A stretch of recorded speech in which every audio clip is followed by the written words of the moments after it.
Now, in contrast to this very sort of elegant and understated Assyrian vessel is this really big and rather spectacular silver bucket with its basket handle and its twin spouts. It has two bull's heads that have been added on. They both serve as spouts, so that when the vessel was poured, you would have a twin stream of fluid coming out.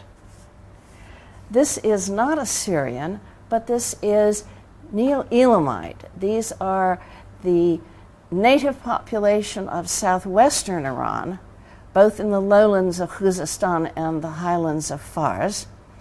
A very different people from the Assyrians. Very different language, different social structure, different gods and beliefs. And they often have gods in pairs or trios. Hence the twin spouts. You could be making an offering to two gods. They often went in pairs.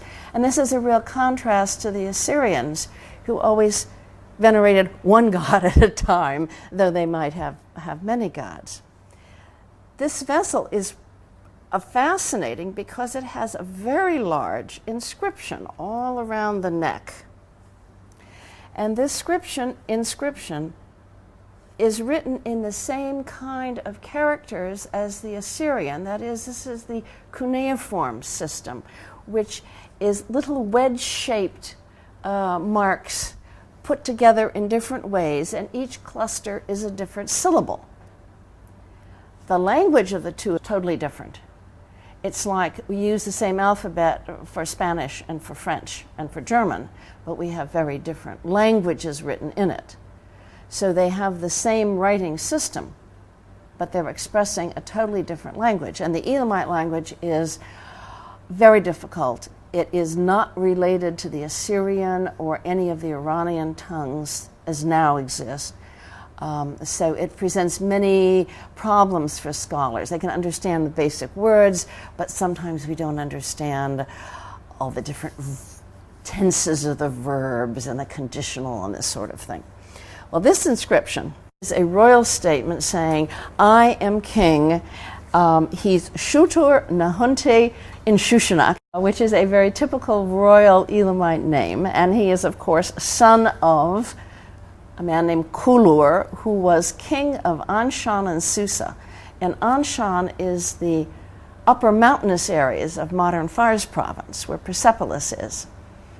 And Susa is the land of the lowlands, is modern-day Khuzestan. So he is claiming he is king of both these areas, as his father was.